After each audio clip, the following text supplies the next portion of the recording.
Well, hello there guys. So for today's video, I'm going to be talking about things that I'm not very minimalist about, or that I'm still working on. I really want this channel to be kind of like a relatable minimalist channel. I've talked about before that, you know, there's a lot of like extreme minimalists on YouTube, which is great, and I definitely aspire to feel the need for that little in the future. But at this point in my life, I'm just not there right now, and a lot of those people also don't have kids. And so it's just like, you know, different lifestyles. It's very different for each person. And I've also mentioned that minimalism looks so very different for every single person. So that's why I put in quotations, I'm not minimalist about, because minimalism really comes down to getting rid of everything in your life that doesn't serve a purpose for you, that doesn't help you live intentionally. So somebody might come into my home and say, oh, that is not minimalist. But for me, having more of that thing helps us live more intentionally, and that's why we don't have a very low number of those things. So I'm gonna talk about that though, and you guys will see I'm gonna input some footage of like the stuff so you can see how much I have and everything. So let's just hop into it. The first thing is going to be, oh, hi Callie. Of course, there's always a dog that has to join the conversation. So the first thing I'm gonna talk about is books for my kids specifically. I get this question a lot actually, so I can answer it in this video, what I do about books for my kids. I do not by any means keep like minimal books. I think it's really important for your kids to have a lot of different book choices. But what we do is we only give them access to a few books at a time so that they really take the time to read them. So we have a lot of books for our kids. I do definitely go through them and cycle out if things like get super ripped up, or if they just completely outgrow something, then I will put it away for my younger daughter, Rensley, until she's old enough. So I do go through and still like make sure that the books that we have are all serving a purpose for my kids, and that there aren't any in there that are just like totally unusable at this point, or just are out of their age range. So what we do with our kids is they have like 4 or 5 books each in their room, and then they can go ahead and switch them out whenever they want. They just only have the 4 or 5 at a time, and I find it makes a huge difference for them, and they really take the time to read them purposefully, and flip through each page, and they just appreciate the books a lot more. Some of the books they keep for months, and other books they'll keep for a day or two and then switch out. Where I know in past when I've given them access to all the books, they just end up dumped out on the floor and honestly not really read. That is the first one. The second one is essential oils. I love my essential oils. I am not minimal in my essential oils or like the things to help with my essential oils. I'll show you my locked essential oil drawer. I have most of them up on like a shelf on the wall. And then I have a locked drawer so my kids can't get in it, that has some other things and the things that I use to like make blends and such. And then I have more that are in a cabinet down in the kitchen. Now the reason I'm not minimal with essential oils at all is because they essentially are our medicine. So since we started using essential oils probably over 2 years ago, we don't have to buy like traditional medicine anymore. It actually saves us quite a bit of money. We don't ever need it anymore. I think the only thing we have in our house is Tylenol, and the last time it was used was when I was postpartum, and I had a lot of issues postpartum with blood clots and stuff, that I finally like gave in to using. It was either Tylenol, right? Because I couldn't take ibuprofen because that was a blood thinner, or whichever one was the one I was allowed to take while being on blood thinners. That was the one I was taking. I can't remember anymore at the time. So that's the only one that's still in our house, I think. Otherwise, we don't have cough medicine. We don't have any other pain medicine. It's all just essential oils, or we have arnica. They really make a big difference for us. When it's, you know, we have teething kids, we have a blend for that. There's always an essential oil for everything. So I'm not minimal because it does make a big difference for our health, for our family. I've noticed just drastic difference even just in overall health since we switched to essential oils over using like Western medicine, over-the-counter medication. So like even for ear infections, we don't even use antibiotics. We use garlic oil for that. That was actually recommended by our pediatrician. I feel very blessed to have found the pediatrician we have. She's very holistic based. They'll always give the natural option first, and she won't even prescribe antibiotics without first doing a week of garlic oil in the ears. So we just do that if that ever comes about. We don't really have issues with ear infections anymore. Ren's gotten one. Revlin hasn't had any since she was like 15 months, I think, and the last one Ari had was at like 2. So yeah, That's why we have essential oils and I'm not minimal about them by any means. And I also use them for smell in our home. We have dogs, we have kids that poop in diapers, you know, normal smells when you have 4 dogs and kids in diapers. So the essential oils, I noticed, definitely make a big difference. Okay, the third thing that we are not minimalist about is tools. If you have had a trip into our garage, you will know we have lots of different tools. We also keep hardware, like random hardware for things, because we do a lot of projects. My husband has a CNC machine. We have our tools are actually kind of shared with my parents. They've let us kind of just use them here. But we have a lot of our own tools too, and then a lot of different hardware things because we make a lot of things ourselves. I make toys for the kids sometimes, we make furniture, and so we actually do end up using those things. We're typically in a like traditional minimalist mindset, extra hardware and things somebody wouldn't keep, and that totally makes sense if you're not like the DIY type. But like with us, we are the DIY type, and we would end up just wasting a lot of money if we got rid of those things. So for us personally, it helps us live a lot more intentionally and a lot more intentionally with our money if we do keep that stuff and we have a lot of tools. But we do kind of take a minimalist approach with tools in that we kind of share them with my parents.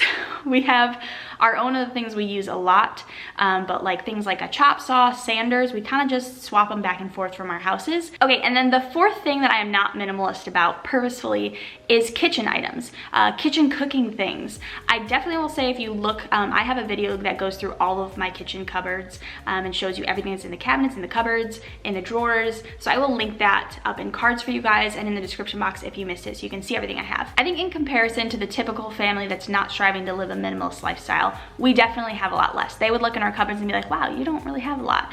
And a lot of our cupboard space is actually used to hold food because we shop for so much food at once because we live far away from Costco. But in comparison to other minimalists, we have a lot of kitchen utensils and things.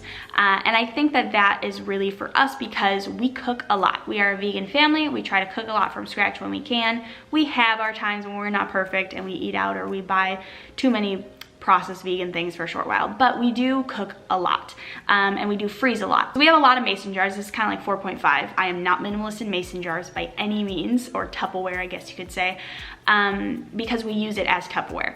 We make a lot of sauces and stuff in bulk and we freeze it, and so because of that, and we use it for storing fruit that we've cut up and vegetables that we've cut up. And so we have a ton, like a lot. I will have inserted footage here for you to see. I don't know what's clean at the moment, but you guys will see all that we have. We're not minimal by any means. We really are not big fans of plastic at all, especially when it comes to food storage. And so we use mason jars in place of that. And they obviously just take up more room. You can't really, you know, you can't stack them inside each other. We have a few glass pieces that do that, but mason jars actually are the most cost effective we have found for that. So we just have a ton of mason jars, and we have a lot of like cooking utensils and things that, you know, aren't a need, but it makes things easier for us because we cook so much. We have 3 kids that are eating a lot now. Holy moly, our grocery bill. And then us who obviously eat too, it just saves on time when we have those things that make making meals just a little bit easier. Sometimes for us, like, it is worth it to have that lemon squeezer thing because it saves a ton of time when you eat lemon juice a lot on things and you're not having to worry about getting seeds and stuff. You know, that's something that's not a need by any means. But for us, it makes meal times a ton easier because we use lemons at a lot of meals. So number 5, I was gonna say for the thing that I still need to work on, and I'm kind of having a hard time thinking of what I need to work on, which is a good thing. I feel like this is my aha moment, like, Arianna, you're doing pretty good. But I think the thing that I need to work on still is clothing for me. I have kind of put off really capsuling my wardrobe. I get a lot of questions about like showing my wardrobe, and I do have a minimal wardrobe compared to a lot of people, but I still feel like it's a lot. I feel like it's a lot of laundry, and I've kind of put off really curating it because I'm on a health journey right now, and so my body is changing, so it feels kind of pointless to really curate my wardrobe. But I could still curate it for right now. Like with what I have, I could make a wardrobe out of, not a capsule one probably, but I could make a minimalist wardrobe out of it, and that is something that I need to work on. I'm gonna be honest and show you guys right now.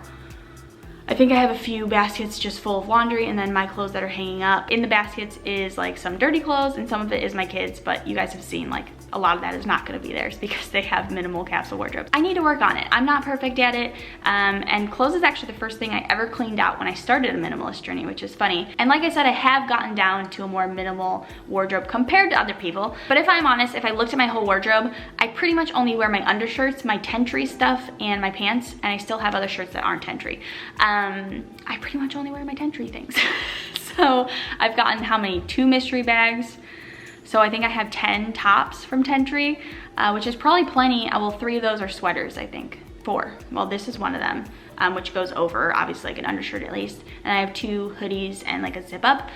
So I have 10, 9, 8, 7, 6 actual tops, I think, from Tentry, which is probably fine because it's all I've been wearing, but I just haven't taken the step to really do that. And part of that is because some of those clothes, quite honestly, I'm just uncomfortable in still. They're from when I was a little fitter, and I don't want to get rid of them because my body is changing right now. So I think that the step I really need to take with that is not necessarily getting rid of it, but I need to just like pack it up and put it away. So it's not something that I'm like, here, let me try this on. And then I get frustrated with it and I throw it on the ground and then it just ends up getting washed again, even though it was already clean. I definitely am guilty of doing that, like not just putting it back on the hanger.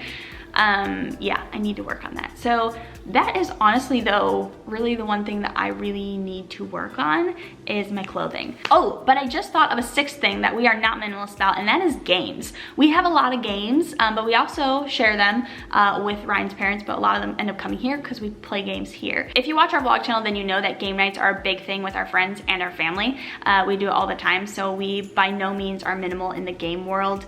I don't just keep like 1 or 2 games or no games. I feel like a lot of minimalists probably don't have any board games, like extreme minimalists. We have a lot of card games, a lot of board games, because we really do use them at least once a week. And we really like to play strategic games, so like Lords of Waterdeep and Settlers of Catan. We play a lot of games like that, which are kind of bigger, bulkier games that take up more room. This was a rambly video, but I hope that it was kind of interesting for you guys to see like that I'm not like an extreme minimalist by any means, and there are some areas that I probably just won't ever get down to somebody else's standards of minimalist, because it does still help us live intentionally. And it is okay to have areas of your life that if someone walked into your house and you said you were a minimalist and they looked at your crafting supplies or like us books or something, and they looked at it and were like, that's not really minimalist. Like, that's not up to them. It's not up to someone else what helps you live intentionally. That is fully up to you, and only you know what really is going to help your family and yourself live a life that is to your guys' full potential. No one else can tell you that. So don't let someone else tell you that you need less books or you need less makeup or you need less craft supplies. As you continue on your minimalist journey, you will start to feel and know when you have too much of something and when you don't need something. Especially in the very beginning, it'll be completely different than a year down the road when you look at that same exact thing, you go, wow, I really don't need that anymore. I think a lot of people get overwhelmed when they look at videos like mine or extreme minimalists, and they're like, how do you make an overnight, like how do you switch into that mindset so quickly? And the truth is that you don't. You'll figure out what is really a need for you and what isn't, and it's okay if some things take longer than others, or if some things just are always a need for you and aren't for someone else. It's all about your particular life and what helps you live purposefully. So I hope this video helped you guys. If it did, give it a big thumbs up, hit that subscribe button if you are new, and I will see all of your wonderful faces in my next video. Bye.